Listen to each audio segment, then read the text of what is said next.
It was a dark era during the 30s to the 40s, because that was the time of World War II.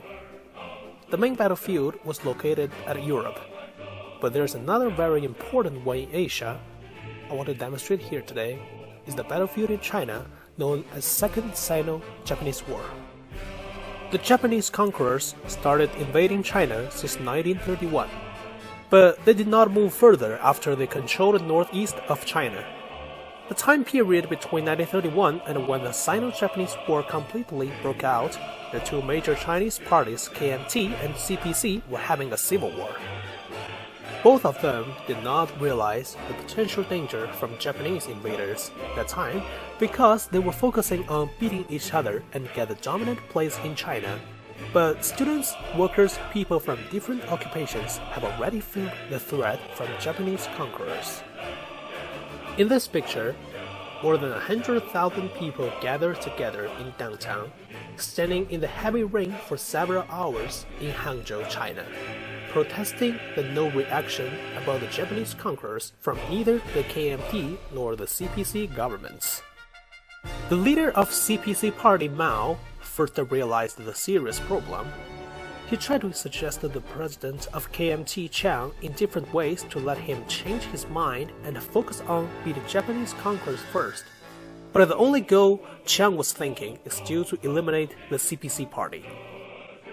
At such an urgent moment, to make President clear what he should do, two KMT generals stood out and abducted Chiang to Xi'an and started soldiers' remonstration. In this picture, it shows the two generals, Zhang Xueliang on the left and Yang Hucheng on the right. Xi'an incident is a turning point of Chiang's attitude. First of all, he was threatened by the two very powerful generals, so that he has to yield. Secondly, as a strategist, he has time in Xi'an to actually think whether what he had been doing the whole time, which is battle with CPC party, is valuable. This is a newspaper part about Xi'an incident. KMT, the whole party, started to turn military force to Japanese conquerors, and people all over the nation celebrated the wise determination Chiang made. In the other way, Xi'an incident is the very beginning of the second KMT-CPC cooperation. On the night of July 7th, the Japanese units stationed at Fengtai crossed the border to conduct military exercises and exchanged fire at approximately 11 p.m. This is known as Marco Polo Bridge incident, which is also the signal of the start of Japanese conquerors' full-scale invasion to China. This picture is Marco Polo Bridge today. After that night on July 7, 1937, Japanese invaders expanded their military power in a very fast speed from north to south. National conflict has become the most primary conflict in China. Chiang and Mao did not have civil war with each other anymore. Instead, they started cooperating with each other, not only by sharing military equipment, but also military strategies depending on different areas. CPC does not have advanced equipment, but due to the reason they are admired by the fundamental people, they are good at having battle in rural areas. KMT, though, has the supplies from the US, so that they have much more advanced equipment and can fight against the Japanese conquerors directly. This is a photo of Chiang and Mao after they cooperate with each other. The second KMT-CPC cooperation effectively encouraged the whole nation's courage to fight against the Japanese conquerors. The first battle, also known as the most cruel one, is the Battle of Shanghai. This is a map of the battle. The blue rows stand for Japanese conquerors, and the red rows stand for Chinese armies. It was one of the largest and bloodiest battles of the entire war as well. The Chinese soldiers had to rely primarily on small-caliber weapons in the defense of Shanghai against an overwhelming Japanese onslaught of air, naval, and armored striking power. This is a short movie showing background of the battle.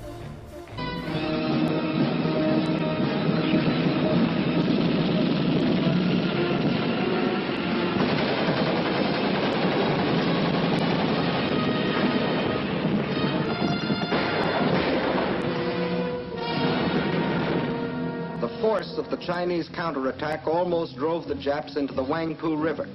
Backed up by the heavy guns of their warships, however, the Japs managed to hold out until reinforcements arrived. Jap landings were then made in the vicinity of the Wusong forts and in Luho and Lotien on the Yangtze River north of Shanghai. The Chinese drew back to positions 5 or 10 miles inland, where they could secure some protection from the heavy Jap naval gunfire.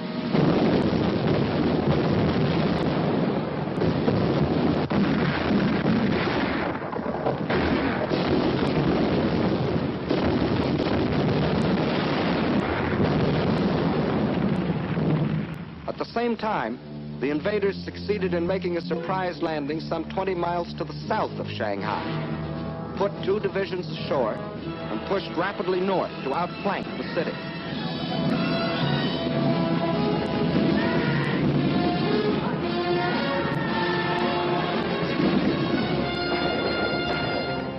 The Chinese position was thus made untenable, and a withdrawal was ordered to the west and to the south, toward Nanking and Hangzhou. But only about half of the Chinese army that had fought at Shanghai was left to withdraw. Meanwhile, enraged at the very idea of anyone resisting the Imperial Japanese might, the Japs took their vengeance upon the civilian population of the city. A city without guns or planes to defend itself, and deliberately slaughtered thousands from the air.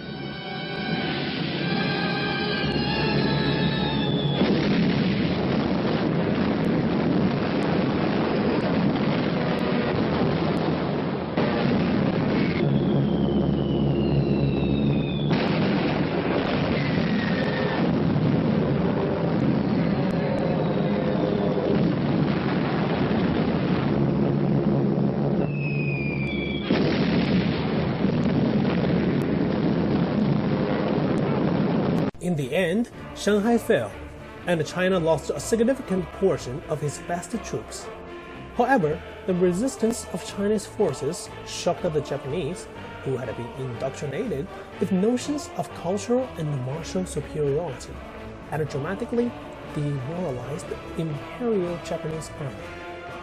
In December the same year, after the Battle of Shanghai, Japanese conquerors occupied the capital of Republic of China, Nanjing, that made the Nanjing massacre to innocent people. According to statistics, people died from that massacre is more than 300,000. These 2 pictures show how the Japanese conquerors slaughtered the civilians. This shocking event further improves the determination of cooperation between KMT and CPC to fight against the Japanese conquerors. Also, aroused the whole nation's anti-Japanese sense. Under the leadership of Anti-Japanese National United Front, KMT and CPC worked with each other, sharing the equipments and strategies, finally ended the 8-year Second Sino-Japanese War in August 1945. The end of Sino-Japanese War not only revealed the end of World War II in Asian battlefield, but also proved the power of China as a whole nation.